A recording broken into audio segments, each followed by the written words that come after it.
Hey everybody, I am ArchArchon and welcome to my channel. In this video, I want to talk about the Zenkai units in Dragon Ball Legends. In a previous video, I was talking about the meta shifts and how at that time the main man was Super Saiyan Blue Vegito with his either Gods team, Fusion team or Future team. Basically, he was the main man and the teams revolved around him and everybody was using one of these three teams. Time has passed, we are in the present, and once again the meta has changed. We see Super Saiyan Blue Vegito, but not as much, and right now we have a lot of teams that are based around Zenkai units. And for me this is pretty impressive and interesting, because I have to admit I never saw this one coming. Initially, when they introduced the Zenkai system, it was like, okay, here's something to spend your crystals. And after that, with the passing of time, of course, they changed. Initially, if you guys remember, you were able to get Zenkai 1 just by doing missions. And after that, if you wanted Zenkai 7, you had to use crystals. Right now, crystals all the way. So even from this move we can see that the guys that actually want to spend a lot of crystals in this game now have another reason on how to spend them. Also in this season, and I'm just going to make a short pause here, we have this, I don't know how to call it, thing where in order for us to play these missions we actually have to spend crystals. In my opinion, this is a horrible idea and I don't want to talk about it, but yeah, it's obvious that the game is giving us more and more opportunities to spend crystals. For us free to play guys, sucks big time. For guys that want to spend crystals, oh, the joy. Now back to the original idea with the Zenkai units. Well, even if I just scroll it a bit here, we have a lot of options. We have Super Saiyan 2 Gohan, we have Trunks, 18, Cell, and so on. Many units. And this thing has skyrocketed right, I could say, in the past few weeks. It was very strange for me and I really did not understood exactly why they were giving us a new Zenkai unit to upgrade to maximum every week, because it was no longer special. And surprise, the answer was very simple. The Zenkai units are actually the ones that right now are pretty present in the current meta. If you have old characters, if you Zenkai them, you might have a pretty powerful team.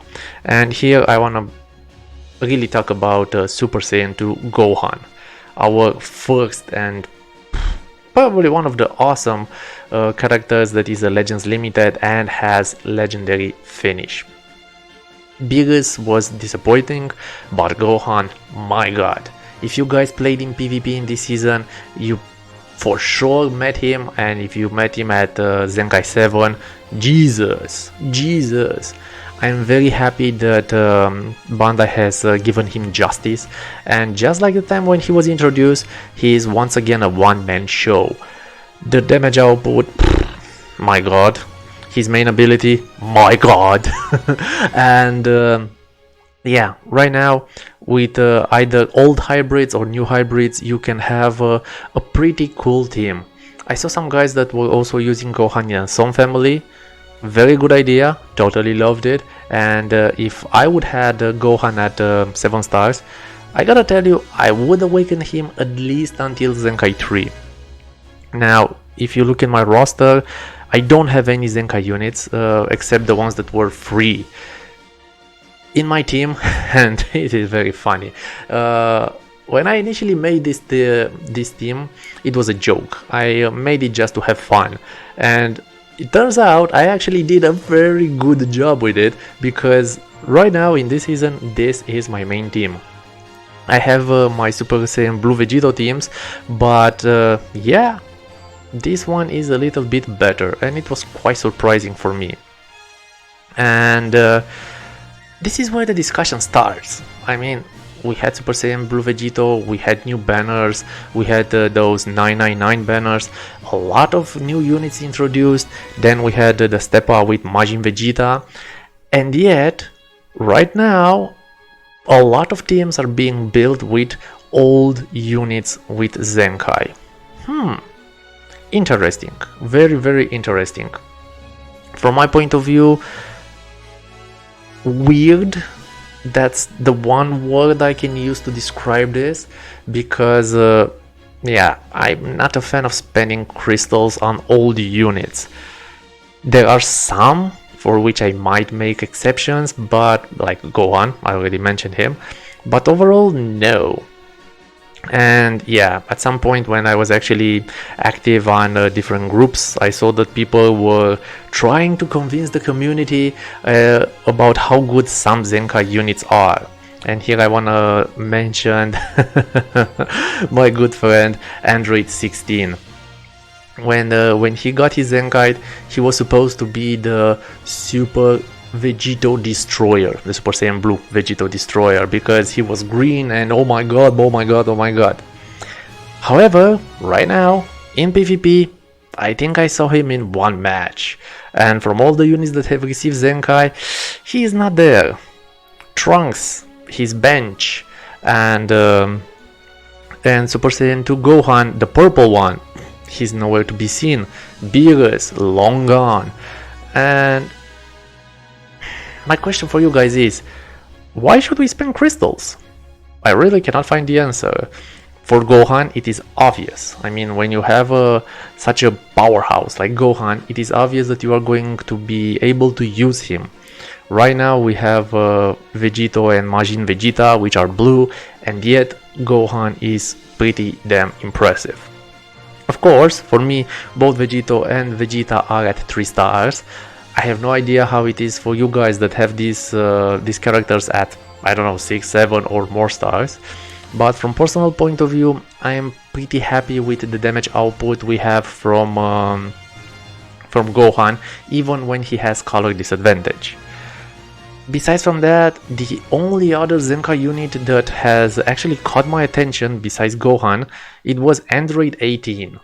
Now, Android 18, the yellow one, and we can see her right there, she was extremely surprising, because yeah, I would have never considered spending crystals for her, and yet very good results.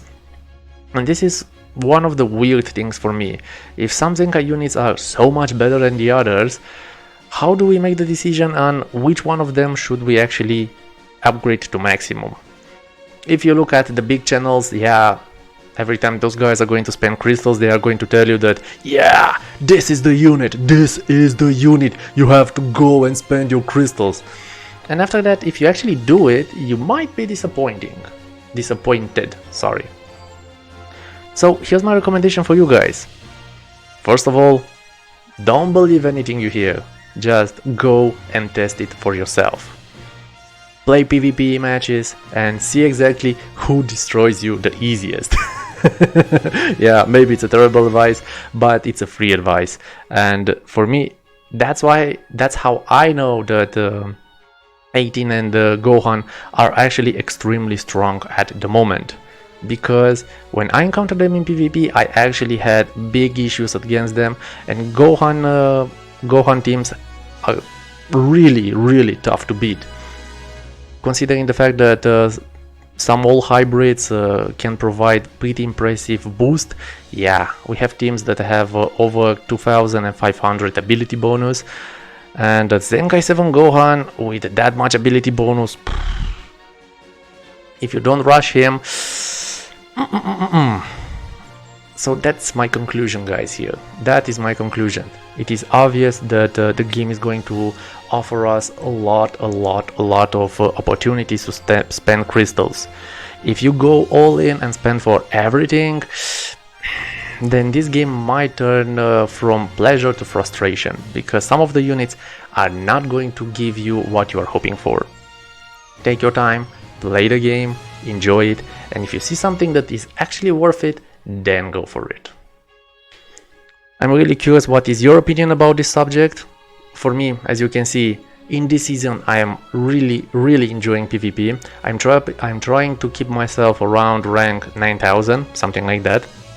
We still have a week, I'm not pushing very hard, but so far this has been for me the best season this year.